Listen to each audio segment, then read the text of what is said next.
iGraspers,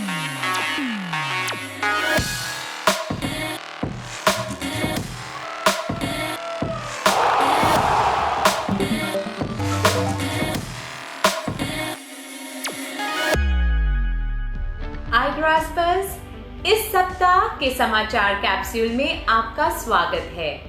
बहादुर लोग अपनी रक्षा स्वयं करते हैं, लेकिन अत्यधिक बहादुर लोग दूसरों की भी रक्षा करते हैं।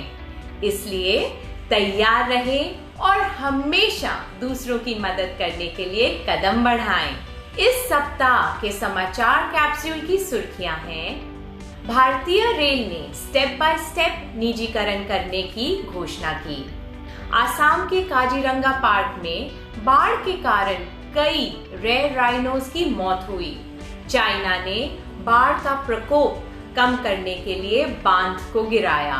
द्वितीय विश्व युद्ध के 100 वर्षीय सैनिक को इंग्लैंड की महारानी ने सम्मानित किया। अरब देश का पहला अंतरिक्ष मिशन जापान से मंगल ग्रह के लिए निकला। भारतीय ग्रैंड मास्टर पी हरिकृष्णा ने BAL फेस्टिवल में चेस 960 प्रतियोगिता जीती।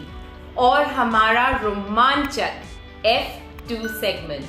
आइए सुने भारत की कुछ खबरें। भारतीय रेलवे ने फेजेस में प्राइवेट गाड़ियां शुरू करने की योजना तैयार की है। पहले वे 2023 तक 12 गाड़ियां शुरू करेंगे और इसके बाद 2027 तक बाकी के 151 गाड़ियां शुरू करने की उनकी योजना है। इन प्राइवेट गाड़ियों में से 70% गाड़ियों का निर्माण भारत में ही किया जाएगा और उन्हें अधिकतम स्पीड के लिए इस प्रकार तैयार किया जाएगा जिससे यात्रा का समय 10 से 15% कम हो जाए। आने वाले वर्षों में भारतीय रेल से यात्रा करने वालों के लिए निश्चित रूप से ये एक सुखद अनुभव होगा, क्योंकि वे तेज रफ्तार के साथ साथ विश्व स्तर की यात्रा का मजा और अधिक आरामदायक रूप से ले सकेंगे। iGraspers, आसाम में बाढ़ की भयंकर स्थिति बनी हुई है। ब्रह्मपुत्र और बराक सहित अधिकांश नदियां खतरे के निशान से ऊपर बह रही हैं। आसाम की इस बाढ़ में काजीरंगा नेशनल पार्क का 85% हिस्सा पानी में डूब गया है। यह national park UNESCO world heritage का स्थल होने के साथ साथ एक सींग वाले लगभग 2400 गैंडों का आवास भी है। इस पार्क के इतिहास में यह छठी सबसे बड़ी जल प्रलय है। इसमें मरने वाले जानवरों की संख्या और बढ़ सकती है। आसाम के MLA मृणाल सकेया ने बाढ़ से प्रभावित क्षेत्रों में कमर तक गहरे पानी में जाकर वहां फंसे लोगों और जानवरों को बाहर निकालने में मदद की। बहादुरी के इस काम के लिए उनकी बहुत तारीफ की गई। नेशनल डिजास्टर रिस्पांस फोर्स लोगों को रिलीफ कैंप्स में पहुंचाने का कार्य बड़े पैमाने पर किया जा रहा है। कठिन समय हमेशा नहीं रहता, यह भी जल्दी निकल जाएगा। चीन भी नदियों के बढ़ते हुए जलस्तर से निपटने के लिए कार्रवाई कर रहा है। चीन की अथॉरिटीज ने बाढ़ से बचाव के लिए एनहुई प्रोविंस में चू नदी पर बने बांध के एक हिस्से को उड़ा दिया। यह यांगजी नदी की एक सहायक नदी है। भारी वर्षा के कारण चीन के सभी हिस्सों में नदियों का जलस्तर बढ़ रहा है। बांध को उड़ाने से जलस्तर 28 इंच तक कम होने की उम्मीद थी। बांध से छोड़े गए इस पानी का रुख स्टोरेज पॉन्ड्स की ओर किया जा रहा था। अब तक बड़े शहरों को बचा लिया गया है, लेकिन वुहान और अन्य निचले महानगरों के संबंध में चिंता बढ़ गई है, जहां लाखों की संख्या में लोग रहते हैं। ऐसा लगता है कि प्रकृति शायद मनुष्य द्वारा किए गए अत्याचारों का जवाब दे रही है। इंग्लैंड की क्वीन ने दूसरे विश्व युद्ध के 100 वर्षीय ब्रिटिश वेटरन कैप्टन टॉम मूर को नाइट की उपाधि से सम्मानित किया। वे यूके की नेशनल हेल्थ सर्विस के लिए लाखों की धनराशि इकट्ठी करके नेशनल सेलिब्रिटी बन गए हैं। जैसा कि हमने अप्रैल के iGras समाचारों में बताया कि टॉम मूर ने डॉक्टरों और नर्सों के सम्मान में पैदल चलकर लगभग 33 मिलियन पाउंड स्टर्लिंग की राशि इकट्ठी कर ली थी। प्रधानमंत्री बोरिस जॉनसन द्वारा विशेष रूप से नामित किए गए जाने पर टॉम मूर को नाइट शिप की उपाधि दी गई। विंडसर कासल के बाहर आयोजित समारोह में उन्हें ये उपाधि दी गई। कोरोना वायरस महामारी के बाद क्वीन के पब्लिक ड्यूटी पर वापस आने के सम्मान में ये समारोह आयोजित किया गया था। अब विज्ञान संबंधित कुछ रोमांचक समाचारों की ओर बढ़ने का समय है। पिछले साल मार्च में टोयोटा और Japan aerospace exploration agency JAXA ने स्पेस एक्सप्लोरेशन के लिए प्रेशराइज्ड इलेक्ट्रिक रोवर तैयार करना शुरू किया था। अब अमेरिका की स्पेस विकास एजेंसी नासा ने चांद मिशन के लिए JAXA के साथ मिलकर काम करना शुरू किया है। JAXA और टोयोटा मिलकर एक रोवर तैयार करेंगे जो चांद पर भेजे जाने वाले यात्रियों को लेकर जाएगा। यह 2024 तक शुरू हो जाएगा। यह अंतरिक्ष यात्री इसी रोवर में ही रहेंगे और वे आसानी से उसमें इधर उधर घूम सकेंगे। इसके लिए उन्हें न तो हवा वाले टेंट लेकर जाने की जरूरत होगी और न ही अंडरग्राउंड बेसिस तैयार करने पड़ेंगे। अभी तक रोवर लॉन्च करने की तारीख की कोई घोषणा नहीं की गई है, लेकिन यह 2029 से पहले तैयार होने की उम्मीद नहीं है, क्योंकि इसके विकास के लिए बहुत से अनुसंधान और प्रयासों की आवश्यकता होगी। दोस्तों, हमें इसके लिए इंतजार करना होगा। यह हमारे आसपास एक बड़ी उपलब्धि होगी। कई बार की अनिश्चितता के बाद पिछले हफ्ते रॉकेट सहित पहला अरब स्पेस मिशन जापान से मंगल ग्रह की ओर रवाना हुआ। इस मिशन का नाम अरबी भाषा में अल अमाल यानी होप है। यह दक्षिणी जापान के तानेगाशिमा स्पेस सेंटर से रवाना हुआ। इसका उद्देश्य मंगल के वातावरण का अध्ययन करना है। उम्मीद है कि यह फरवरी 2021 तक मंगल की कक्षा में पहुंच जाएगा। यह यूएई के एकीकरण की 50वीं वर्षगांठ होगी। दूसरे ग्रह पर अरबी देशों द्वारा भेजा जाने वाला यह पहला प्रयास है। यह वर्षों की कड़ी मेहनत का परिणाम है, साथ ही एक बहुत बड़ी उपलब्धि भी है। अब पृथ्वी पर उथल पुथल मची हुई है और प्राकृतिक आपदाओं का खतरा लगातार बना हुआ है। गूगल के CEO सुंदर पिचाई ने एक ऐसी नई प्रणाली तैयार करने का सुझाव दिया है जो इन प्राकृतिक आपदाओं की पहले से चेतावनी देगी ताकि इनके बचाव के उपाय किए जा सके। लेकिन गूगल ऐसा कैसे कर पाएगी? समुद्र की सतह के नीचे केबल डालकर। वर्तमान में फाइबर ऑप्टिक केबल के लाखों किलोमीटर के विस्तार से पूरे विश्व में जानकारी भेजी जा सकती है। इस प्रकार भेजी जाने वाली जानकारी प्रकाश की गति के समान उतनी ही तेजी से भेजी जा सकती है। ये केबल्स उन सीस्मिक एक्टिविटीज का पता लगा सकती हैं जिनके कारण भूकंप या सुनामी आते हैं।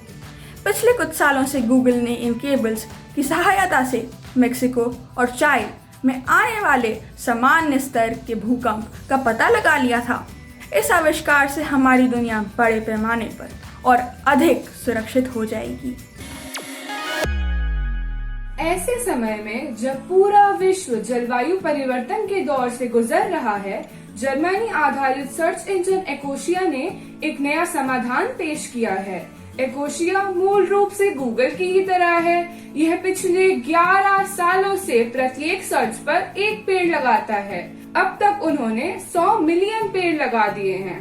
इन सालों में एकोशिया अपने राजस्व का अधिकांश भाग पूरे विश्व में पेड़ लगाने में खर्च कर रहा है। उन्होंने निकारागुआ से लेकर पेरू और बुर्किना फैसो तथा ऑस्ट्रेलिया तक पेड़ लगाने का काम किया है। इंटरनेशनल सपोर्ट का यह काम करके उनके फाउंडर क्रिस्टियन क्रोल प्रशंसा के पात्र हैं। अमेज़न के जंगलों में लगी भयंकर आग के बाद उन्होंने दोबारा पेड़ लगाने का यह महत्वपूर्ण काम किया है। वास्तव में इस समाचार के बाद एकोशिया का प्रयोग करने वाले लोगों की संख्या बढ़कर 2 गुनी हो गई है। इसमें विज्ञापन और लोगों की भलाई दोनों एक साथ शामिल है। बहुत बढ़िया मिस्टर क्रोल। भारतीय ग्रैंड मास्टर पी हरिकृष्णा ने 53वें बेल शतरंज महोत्सव 2020 के चेस 960 इवेंट में पहला स्थान प्राप्त करके जीत हासिल की। वे 12 सितंबर 2001 को भारत के सबसे छोटी उम्र के ग्रैंड मास्टर शतरंज खिलाड़ी बने थे। वे कॉमनवेल्थ चैंपियन और वर्ल्ड जूनियर चैंपियन भी रह चुके हैं। वर्तमान स्थिति के बावजूद इस टूर्नामेंट का आयोजन किया गया। आयोजकों ने इसमें स्वास्थ्य संबंधी नियमों का पालन पूरी तरह किया। उन्होंने मेजों के बीच दूरी बनाए रखी। हर गेम के बाद बोर्ड को सैनिटाइज किया गया और दर्शकों को वहां आने की अनुमति बिल्कुल नहीं दी गई थी। बहुत बहुत बधाई हरि कृष्णा। हम सब भारतीयों को आप पर बहुत गर्व है। उत्तर प्रदेश के एक सीमांत किसान के बेटे अनुराग तिवारी ने CBSE 12वीं कक्षा की परीक्षा 98.2% अंक लेकर पास की है। इससे भी बड़ी बात यह है कि उन्हें न्यूयॉर्क की कॉर्नेल यूनिवर्सिटी में प्रवेश मिल गया है। यह अमेरिका की 8 आईवी लीग यूनिवर्सिटीज में से एक है। अनुराग को इसके लिए 100% स्कॉलरशिप भी मिलेगा। अनुराग तिवारी सितंबर में शुरू होने वाली ऑनलाइन क्लासेस का इंतजार कर रहे हैं। बहुत बहुत बधाई हो अनुराग, तुमने यह सिद्ध कर दिया है कि कड़ी मेहनत और दृढ़ निश्चय का फल मिलता ही है। पूछो तो जाने, 3 अक्षर का मेरा नाम, खाने के आता हूँ काम, मध्य कटे हवा हो जाता, अंत कटे तो हल कहलाता। कौन हूँ मैं? पूछो पूछो, मैं हूँ हलवा। पहचाना तो कौन? ब्रिटेन की एक लेखिका जिनकी पहली पुस्तक की मैन्युस्क्रिप्ट 12 बार स्वीकार कर दी गई थी। उनकी सबसे ज्यादा बिकने वाली पुस्तक की 500 मिलियन से भी ज्यादा प्रतियां बिकी और वह अपने लेखन से ही अरबपति बन गई। उन्होंने हमें बहुत ही मनोरंजक मैजिकल स्पेल्स, जादुई खेल और प्लेटफॉर्म 9-3/4 दिए हैं। बोलो बोलो, कौन है?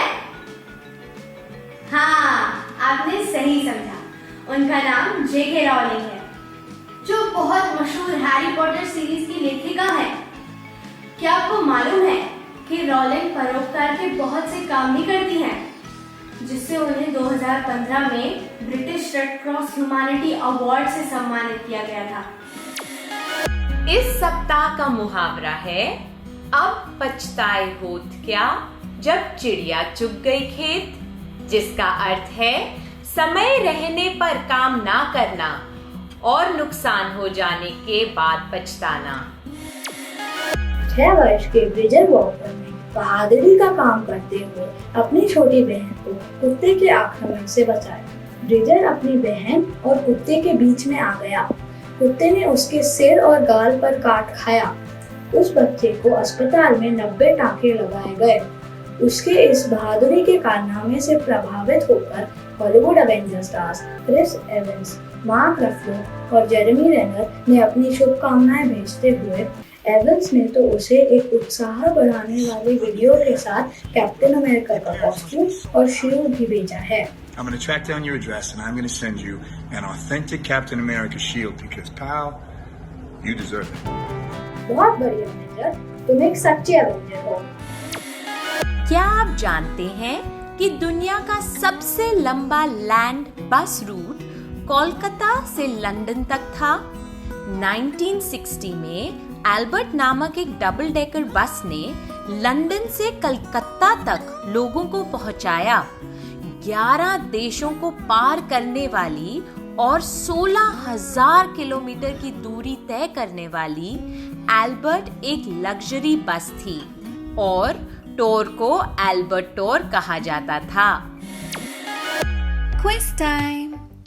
इंग्लैंड और भारत के बीच किन्हीं 4 देशों के नाम बताएं जहां से एल्बर्ट गुजरा। अपने जवाब igrasp@gmail.com पर लिख भेजें। वेंकटेश्वर ग्लोबल स्कूल रोहिणी की रिया तयाल को साप्ताहिक प्रश्नोत्तरी में सफलतापूर्वक भाग लेने के लिए हार्दिक अभिनंदन। यह हमें हमारे समाचार रैप के अंत में ले आता है। iGraspers, समय का आदर करना अति आवश्यक है। संत कबीर ने भी कहा था, कल करे सो आज कर, आज करे सो अब। जब तक हम फिर मिलें, अपने समय का सदुपयोग करें और उन्नति के पथ पर चढ़ते रहें। नमस्ते।